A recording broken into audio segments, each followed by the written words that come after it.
Okay, we're recording. Welcome everyone. This is, hopefully a bunch more people will watch the recording than is on the call. So, but we appreciate everyone who is on the call. I would just want to announce or introduce Leah Hinnefeld, who is a two-star diamond coach, right? Two-star lifetime diamond coach on our team. She has an amazing brand. She's going to be speaking to us about energy leadership tonight. And she has done fantastic with, challenge pack sales. She's often been the top challenge pack sales in the entire company. So she's excited to share this topic with us. So go ahead, take it away, Leah. Okay. As I was explaining to some people earlier, I have recently completed a professional coach certification course with a company called IPEC, which is the Institute of Professional Excellence in Coaching.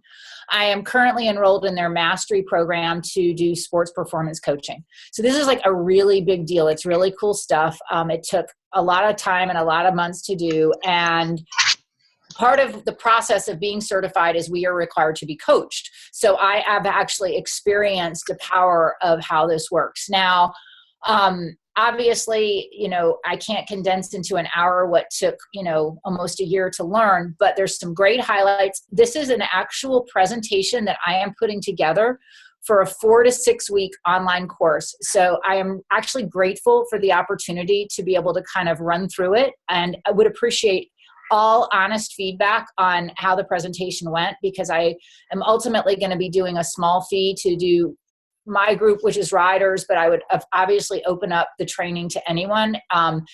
It's based on a principle of group coaching, and these are sort of the foundation principles of how I have been taught to coach people. So I have no earthly idea how long this presentation is going to last. I told Greg I'm going to talk till about quarter till, and then open it up for questions. And if I only get partway through all of the material, trust me, there'll be enough to get you thinking. And if it's interesting enough, I'd be happy to do another call to finish up what we don't get through. So with that, I'm going to share my screen. This one. And I feel sort of alone now without everybody's smiling face. I've got a couple of you on the side. This is a little scary. All right. So energy leadership is what we're going to talk about. And the outline of what we're going to discuss tonight is I like to give everybody a little direction, because I like direction on where I'm going. So we're going to talk about what energy is in relationship to us and our being and our energy. And energy leadership, how you use energy to be a leader yourself and around others, your family, your team, your friends, your environment. We're going to discuss the differences between catabolic and anabolic energy, and then discuss the 4 energy blocks. There's 4 main things that stop us from moving forward in life, whether it's in our business, in our fitness, in our relationships. The core value of the matter, and I hope some of you looked at the link and did the core values assessment, and we can talk about that. It's a really great piece of information, and talk about how you might be able to use this in your business. And if we have time, we'll get into an energetic self-perception and energetic profile, which is the results of a assessment that I took on myself, and I can show you how things show up in people and what it means. The 7 levels of energy, which is the principle of how we respond to things in our life. And then if there's time, what are called the 6 influencers. So there's a packed chunk of information, and we probably won't get through a lot of it, but at least you can see this is the whole outline. So let's first talk about energy. When I talk about energy, I'm not talking about like some kind of woo-woo, energy thing. This is actually a true sense of who you are, and it's how you show up to life. It's the ability to control and shift your energy determines your ability to create and control your response to, and you'll see how I put here, what's wrong. No, it's what's right in your life. Because part of raising your energy is realizing that life does not have negatives, there's not challenges, but only opportunities. So when I'm talking about energy, it's not even just physical energy. It's something that's inside of you and how you react and respond. And it'll make sense as we talk about the different reactions and the different levels. So energy leadership is actually the trademark process of IPEC.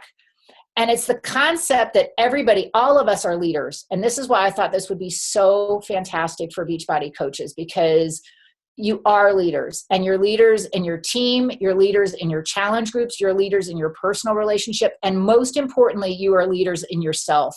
And a lot of what this is about is personal development, how you can raise your energy in a situation and not respond negatively, and how it allows you to control, and I don't mean in a forceful way, but in a responsive and a responsible way. So energy leadership is the process that develops a personally effective style of leadership that positively influences and changes not only yourself, but also your family members, your friends, and all of those with whom you work and interact. So when you grasp these principles and really get them, it is going to change your relationships in ways you never dreamed possible. I actually took this course because I wanted to be a better coach.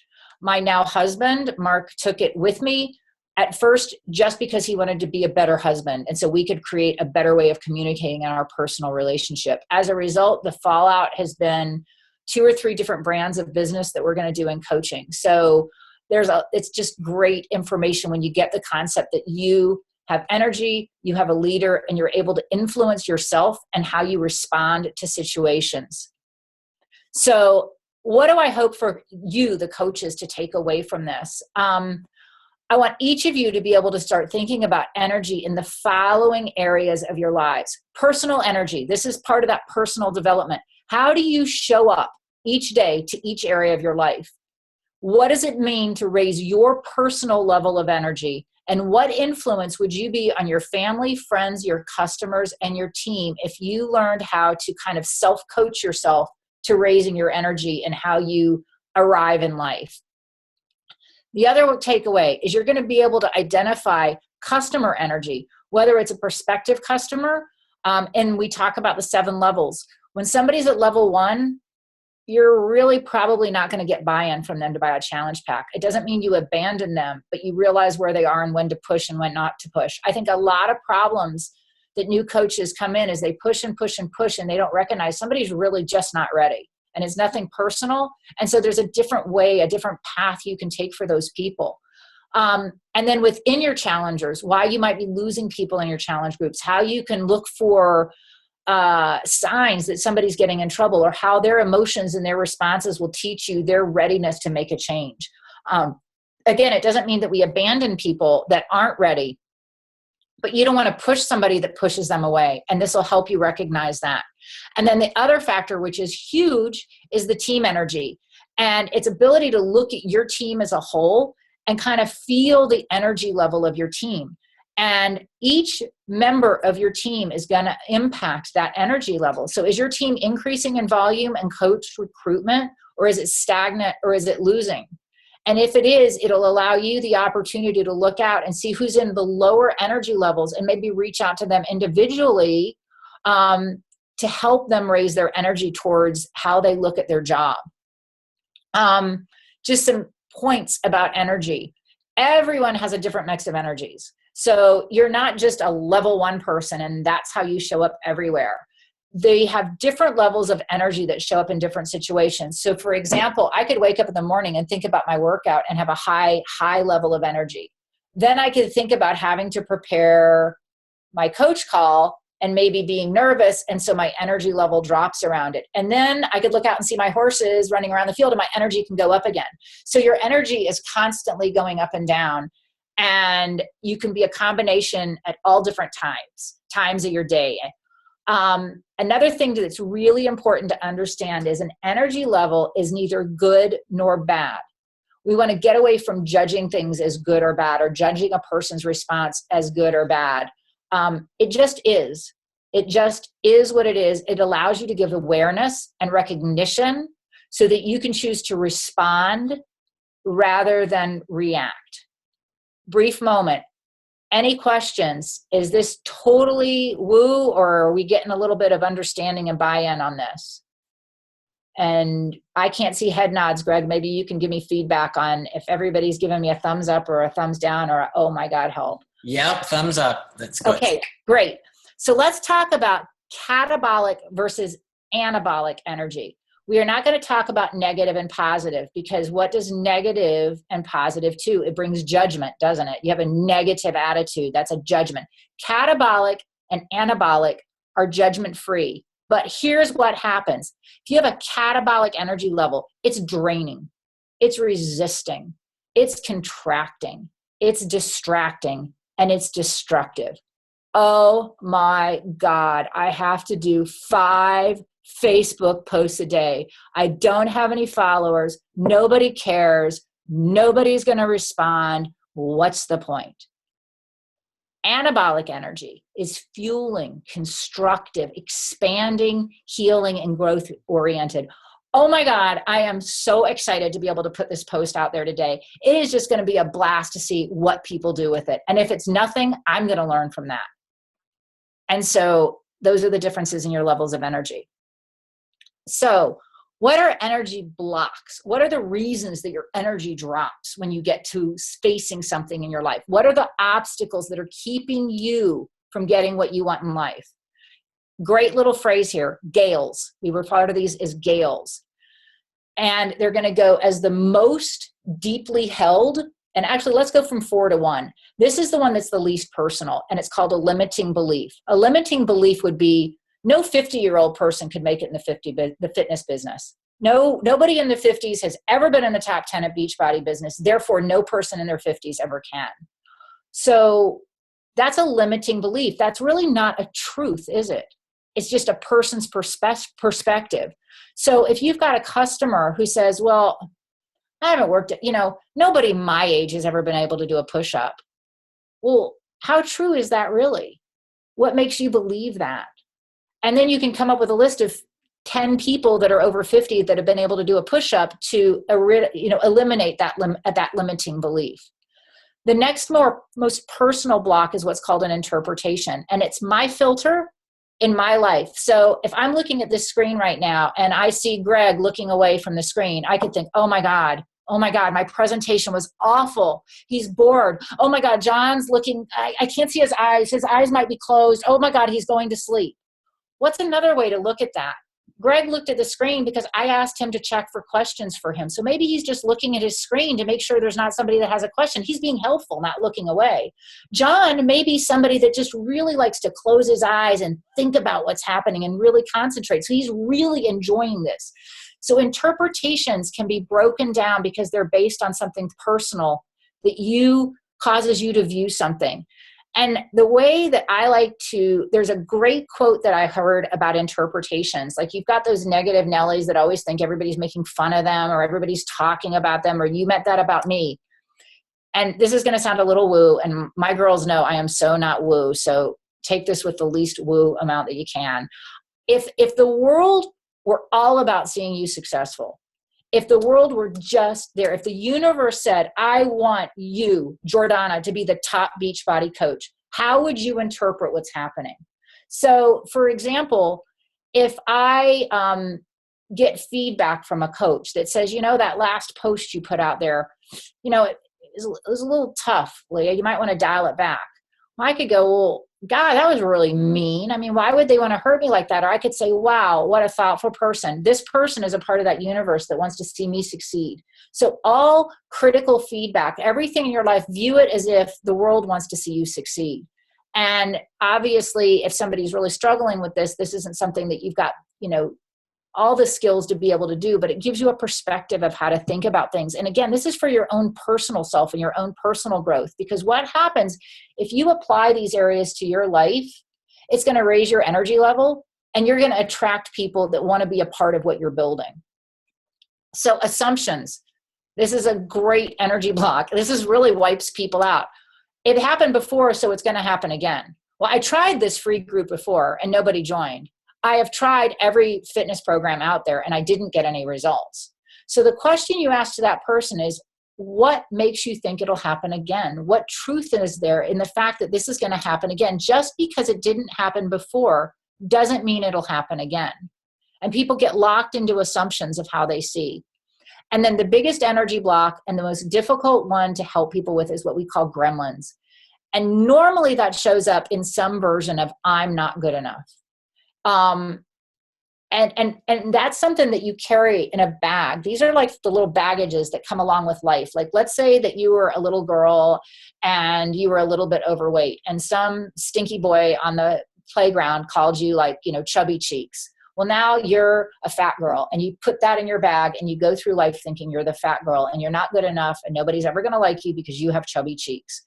And then you get a little further and, maybe you tried to start a snow cone business on the side of the street and you came from a rough background and your dad was like, that's ridiculous. What makes you think you could ever earn a living at your own business? That's absurd. Pack that in your bag. You're not good enough and you carry it with you in life. And these things happen in our life. This is that self-talk that we tell ourselves that we're not good enough. It's the I'm not pretty enough. I'm not thin enough. I'm not smart enough. I don't work hard enough. I am just not good enough to be a top Beachbody coach. I am not good enough to complete a challenge. I'm not good enough at fill in the blank. And those are very real and they're very difficult to get people to the other side. But recognizing that in yourself and recognizing that in others is a way to have some compassion and understanding for what keeps people from succeeding and doing what they want. And that's where the ability to create SMART goals is helpful, because you can learn how to break things down into small little tiny pieces that can give people little bits of success. So it builds their energy, it builds their confidence, and it silences the voice of the gremlin. So far, so good. Thumbs up.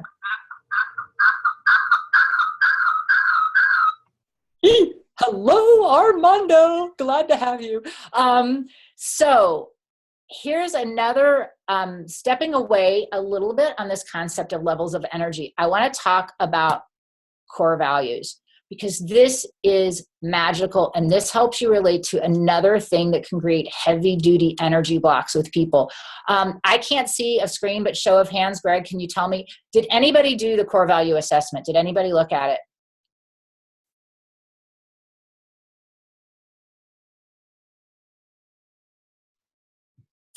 I don't think so. Okay.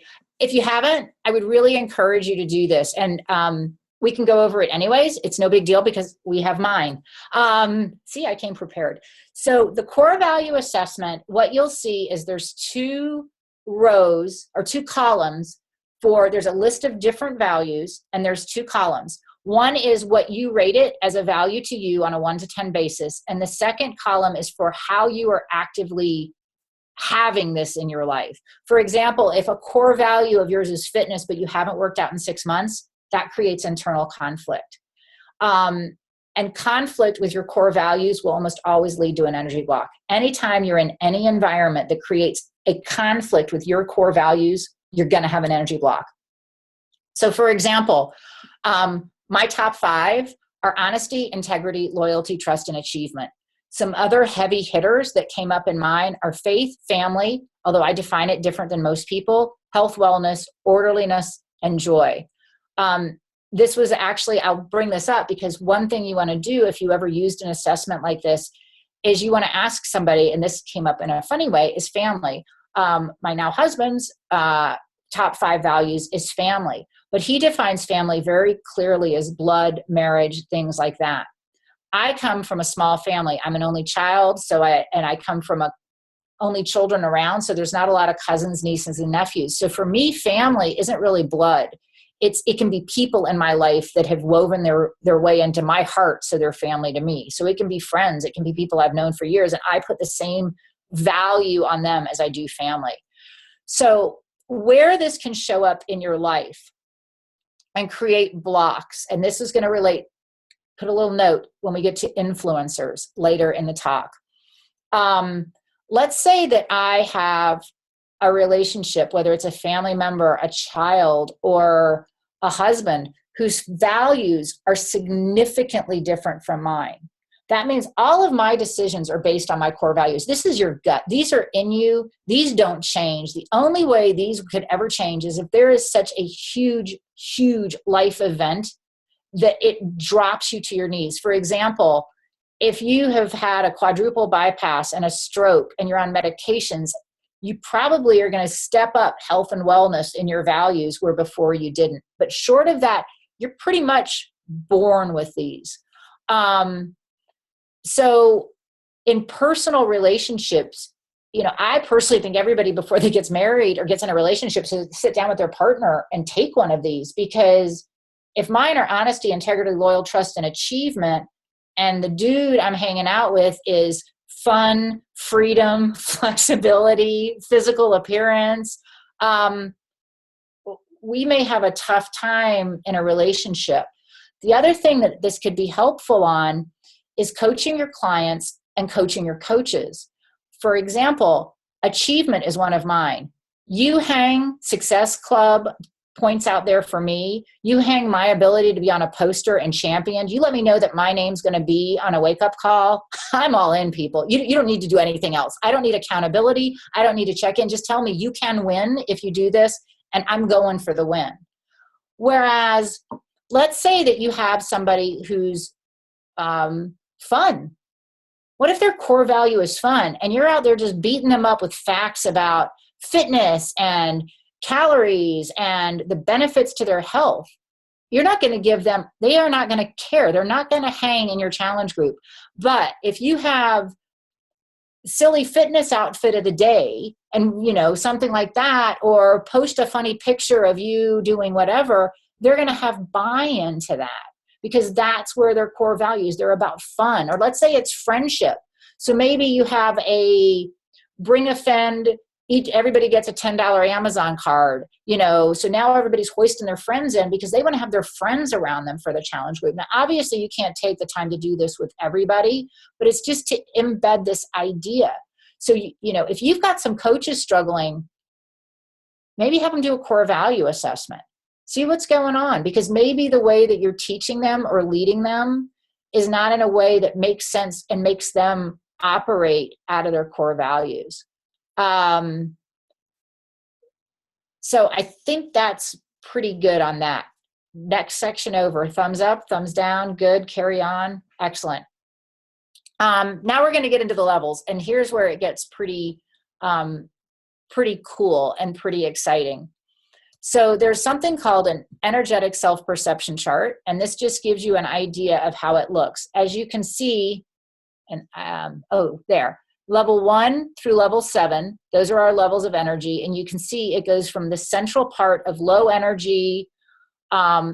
Some of the words that you see, and we'll get into these for each level, it's all about your ego. It's about unconsciousness. It's about needing. There's no faith. It's all about your inner self. It's a very catabolic level down in the levels 1 and 2. When you get into levels 3, 4, and 5, you're in anabolic levels. This is where some action happens. This is where most of us who have a positive attitude are hanging out most of the time. And then we'll talk about 6 and 7, which even having gone through the course, I call them like the Gandhi levels. I'm just like, I don't relate to 7 very much at all. 6 is a little bit. And again, this isn't about judgment, but you'll get to where when you really grasp these, you can talk to somebody and be like, oh my God, they are so level 1 about their workout. We've got to figure this out. And so we'll talk about the levels. Level 1. When you meet somebody who's a level 1, their core thought is they're the victim. Their self-talk is I lose, I hate myself, I can't do this, why bother, nobody cares. Their core emotion is apathy or guilt, self-doubt, worry, fear, or embarrassment. That as a result of that, they're very lethargic in their actions. There's hopelessness, anxiety, low self-esteem, a focus on me, the person, mentally and emotionally. And the coach approach to dealing with a level 1 person is allow them to vent, acknowledge, and validate. It's so understandable you should feel this way as a new coach. It's completely understandable that you should feel like so tied up in the fact that you put a post out there of yourself after your workout and you didn't get any likes. It's understandable that you feel that way. And then find a way to increase their self-worth. Find something they did well. I can understand how frustrating that must have been, but wow, your header that you put out on Facebook, that just was a rockin' header. You got to be really, how does it feel? How does it feel when you look at that picture? And you can start building their level of energy. Acknowledging and validating people is one of the most powerful things you will ever be able to do to create positive relationships with anybody and everybody in your life. People above you, it's wow, this coach, you've got a top coach complaining about, wow, there's just so many coaches to keep track of, I don't know what to do. Well, you can sit there and go, wow, that a jerk. I mean, I wish I had that many coaches under me.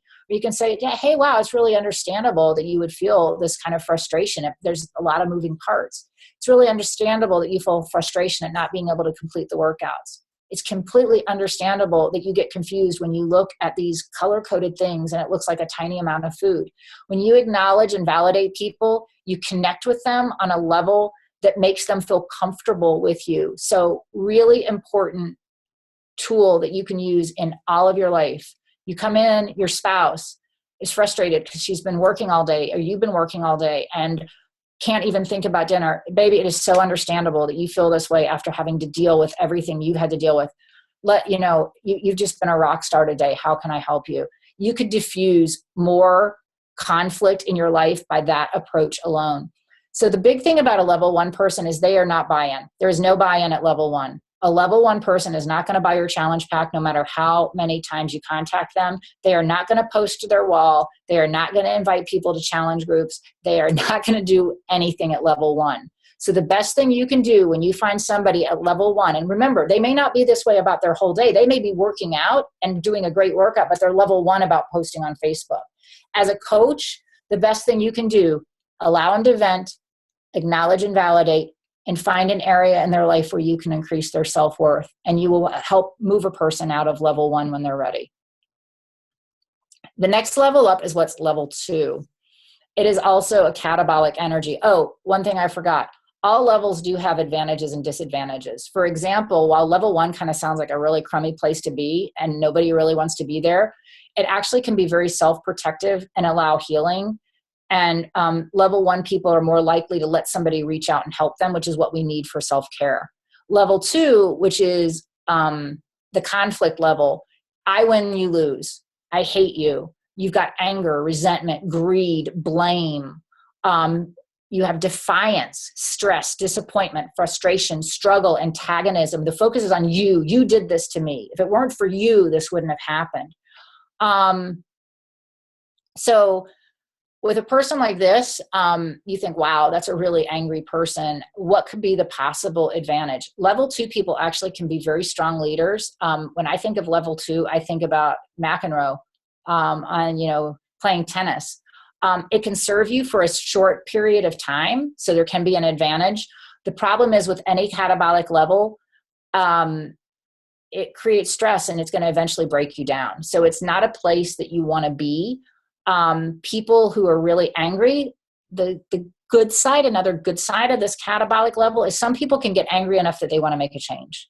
So as a coach, if you're talking with somebody, you may not see this appear in a lot with customers if you don't know them very well.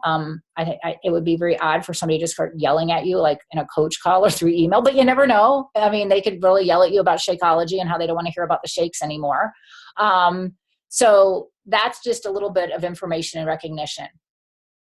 Level 3, when somebody reaches level 3, we're now to an anabolic level. This is where people start kind of making things happen. It's not like a really super anabolic level. It's about, I win.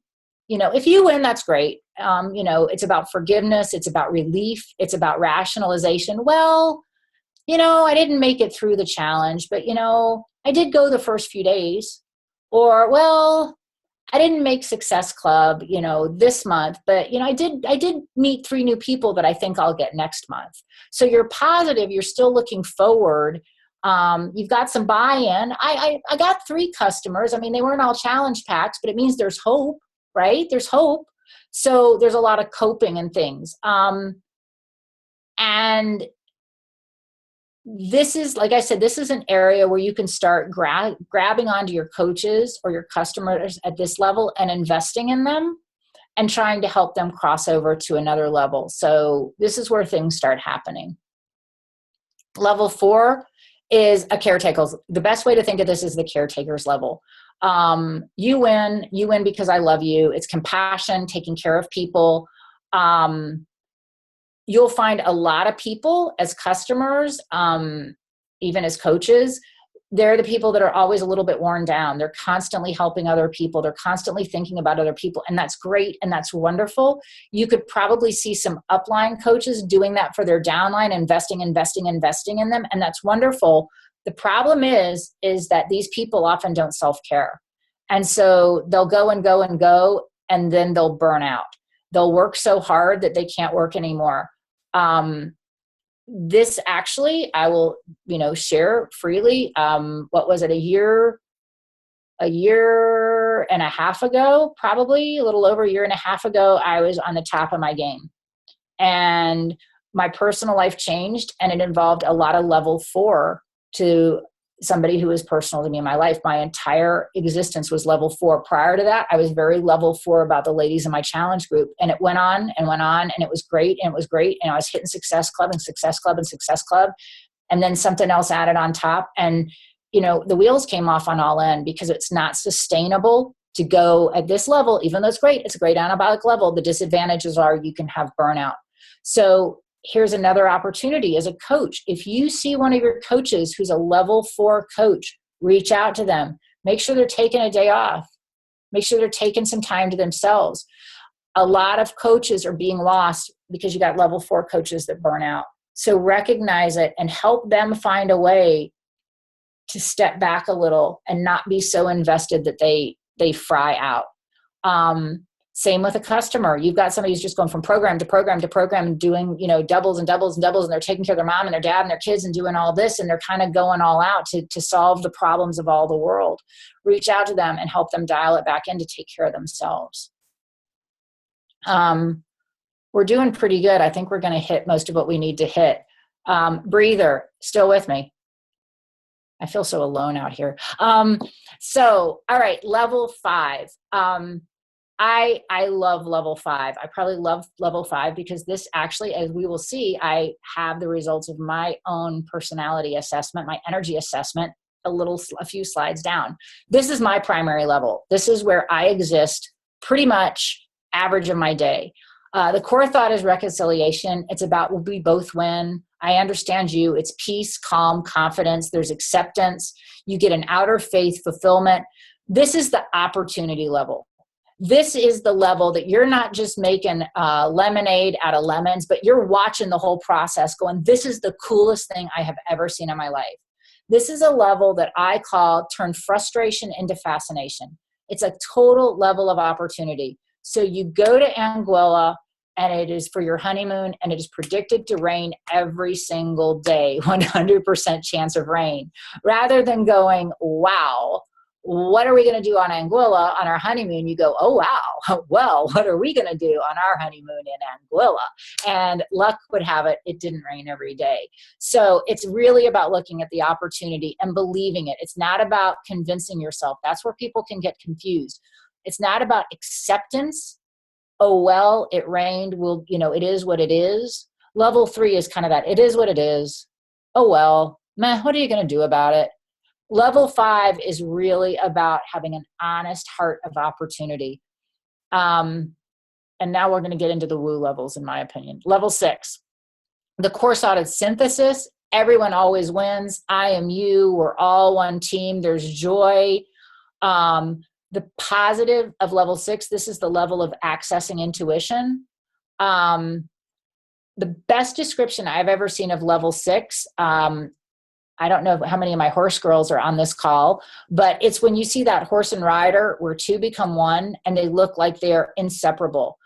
Another example that you guys might relate to is think about a basketball team going down the court and they're passing the ball back and forth to each other. And it's literally like they don't even have to look at each other. They just know my guy's over there and they're going down the court. And it's like it's one body in motion where everybody knows where the parts of the body are. It's so in sync and in groove. So this is a really, really great level that can happen. You hear a lot about this in sports coaching and athletics. But again, you can relate it to your coaching business and things like that. It's where everything just seems to go in the groove. And then level 7 is total non-judgment. At level 7, you are able to control and access all levels. You're able to walk into a situation and assess it and go, it'd be great to access my level 4 right now. And you're able to do it without thought or judgment or attachment to the outcome. So it's creation, it's pure passion. A lot of geniuses have high level 7, somebody like a Steve Jobs. Like I said, Gandhi's probably hanging out up in there in level 7. I'm sure we got some other Teresas here and a few others. It's a bit foreign to me, I have to admit. It's a little bit out there, but there are also people who are at level 7 tend to have difficulty in relationships because they're so far removed that most of us can't relate to them. So we kind of sit back and go, oh, wow. So with that, we'll talk about, I'll give you an example. Now, I'm not selling, but this is where this comes from. One of the things that we're trying to do is something called an energy leadership assessment. And it takes about an hour, and there's a bunch of questions that they give you in different circumstances. And of course, they tally it all up, and then they give you your energy level. And this is mine. My energetic profile, this is where I exist under non-stressful situations. This is just kind of how I reach the world most of the time. Like, yeah, I've got some apathy going on in my day, and I might get a little angry at something, but for most of the time, I view life as an opportunity. And the reason this is valuable is because it gives people a picture. Like when I looked at this, I'll be honest, I was like, I took this, I will never forget. I took the assessment on like the worst day. I was in the worst mood. I was so irritated and annoyed. I thought, gosh, I'm going to come back and like fail this thing. Like I'm going to have the worst energy. I'm going to be like a total failure. And I was like, oh, wow. I'm like level 5 at the time. Didn't have any idea what that meant. And I'm immediately looking at it going, well, why aren't I a 7? I mean, it's like, so you kind of look at it and it lets you go, well, I want to get these 1s up to 2 and 3. No idea what it means. I just know I want those bottom parts to be higher. Well, hello, what was one of my core values? Achievement. So of course I look at this with all kinds of judgment around it. And here's where it gets interesting. It also tests what's called your energetic stress reaction. This is when stress hits. That's what happens to me. So when I get put under stress, I fluctuate between going, what does it matter and who cares, level 1, and being really ticked off, which is level 2. So obviously, when you realize this about yourself, when you understand this about yourself, your goal through your personal development is going to be how to control your emotions under stress. Your business, you get under stress, so you get apathetic. You don't want to do it anymore. So helping, and most people do this. I actually did an assessment for another coach as a part of our training, and under stress, she was like level 4 and 5. And I was like, you have no stress in your life. Like, how does the world not impact you? Well, I found out she actually had spent several years in prison.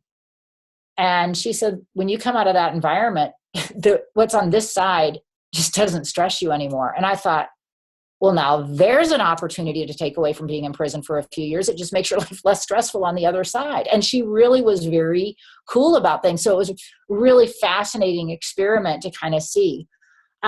So again, not that this is information that you'll be able to necessarily access in your coaching, but it just gives you an awareness of what happens to people so that you can reach out to your customers, your coaches, and even in your family and go, okay, my husband is working really hard. He comes home at the end of the day and the kids aren't doing well in school and the dog peed on the floor and the bill that we forgot to pay because we were out of town and then he's in a foul mood. Well, that's just about his energetic stress reaction. It's not personal. So if I can maintain my level 5 opportunity, I could use this as an opportunity to give him some alone time. I could use this as an opportunity while he has his alone time to build my business, because I'm not going to be over there all up in his face. I'm going to say, look, this is what it is. He is level 1. He's going to have to work through this. And I'm going to take the opportunity to be positive and maybe figure out something to help raise his energy level. So it's a way to recognize where people live so that you can meet them where they are and to recognize where you are so you can meet yourself where you are and go, what's really going on with me right now? What's really happening to me right now?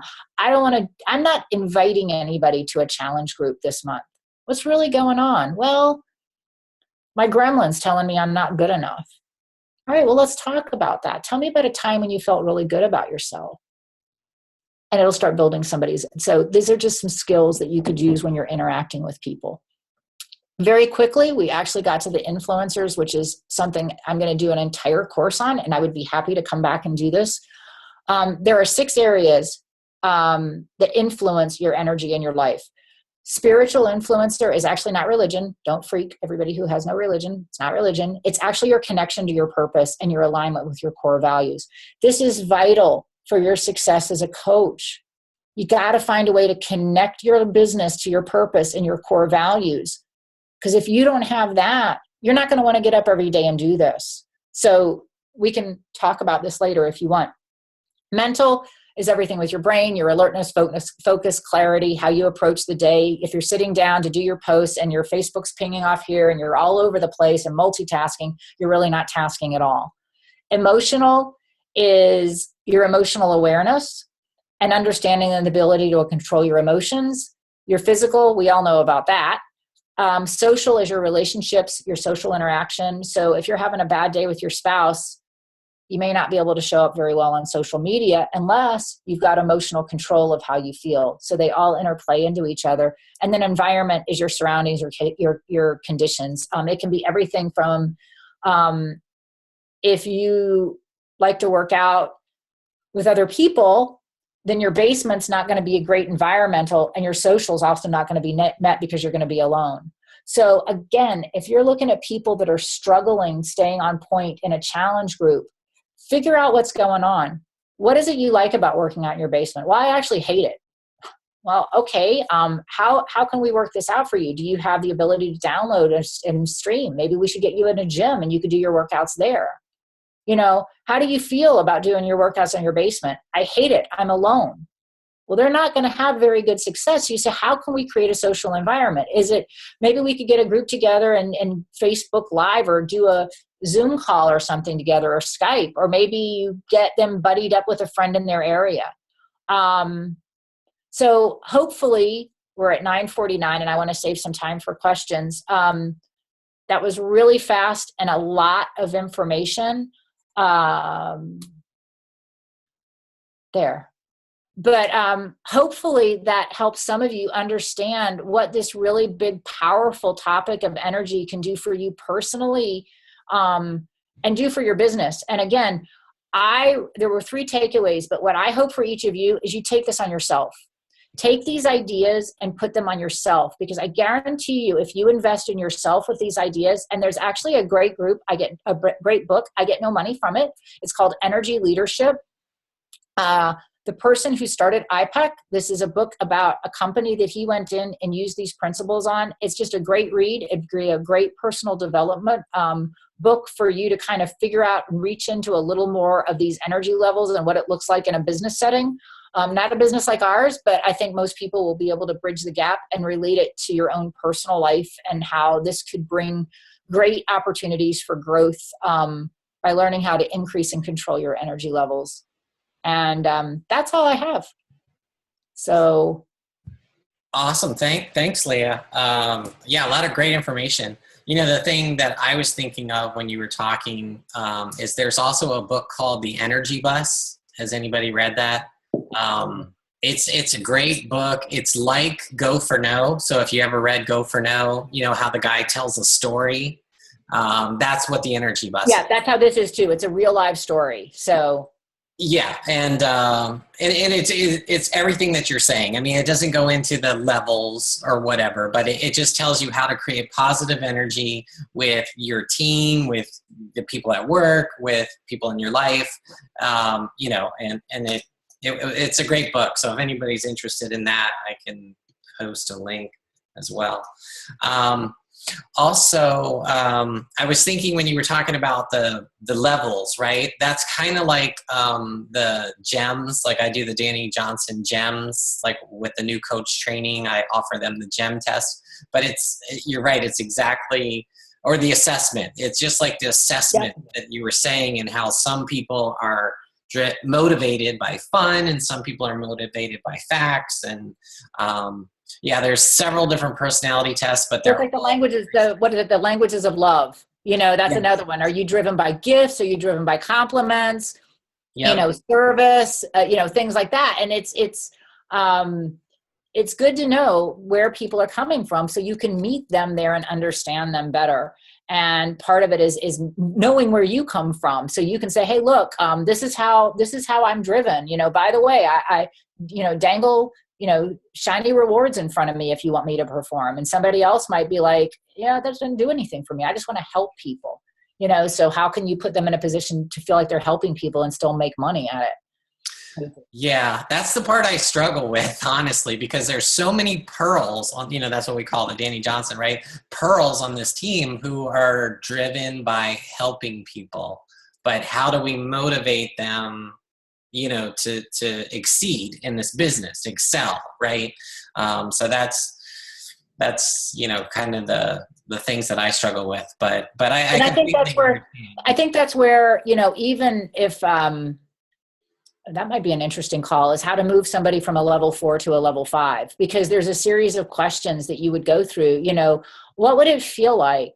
What would it feel like to not have the weight of the world on your shoulders? What would it feel like to let the people that you're helping become accountable to themselves? What is it about you that makes you feel you need to help other people that they're not capable of helping themselves? And so you can get into a little of their head of their values. I think a core values assessment would be really wild on the helpers. Mm-hmm. I think that would be very, very fascinating. If you could take all the pearls and give them a core values assessment and see where all their values stand out, that might be kind of fun and interesting. Right. But then how do they use those values to become better coaches?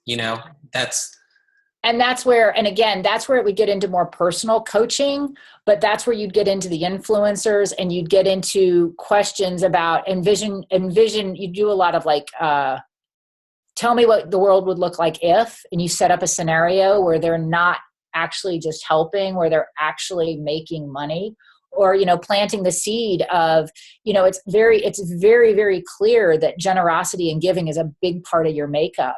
Now, imagine how much more you could impact people if you developed a downline where you're, get them into helping their downline, refocus it on helping those people. And then that gives them financial opportunity to help other people. And, earning money doesn't always have to be about you.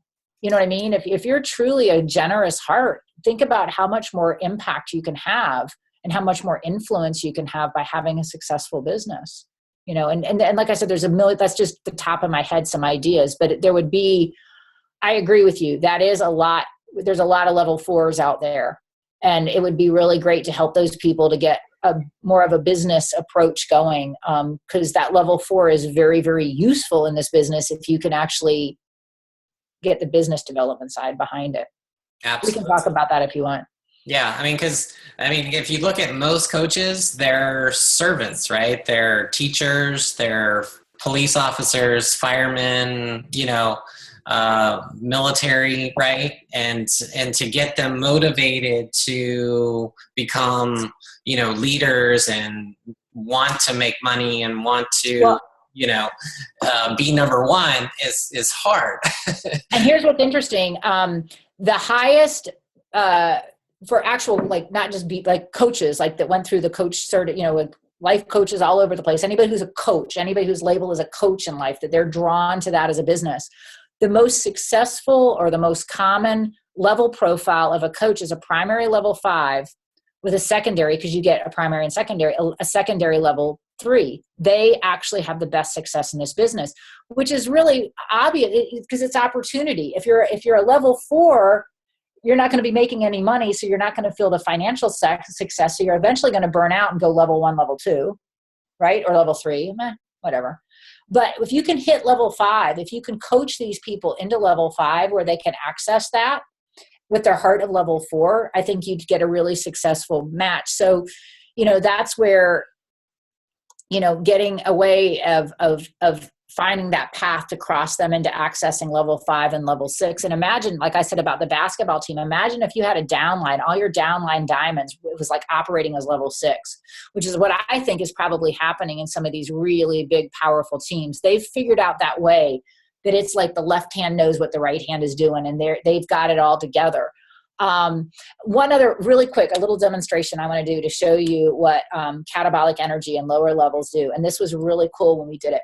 Everybody has to play along, and I can see all of you now. I want you to take your fingers, poke them as hard as you can in the side of your ribs.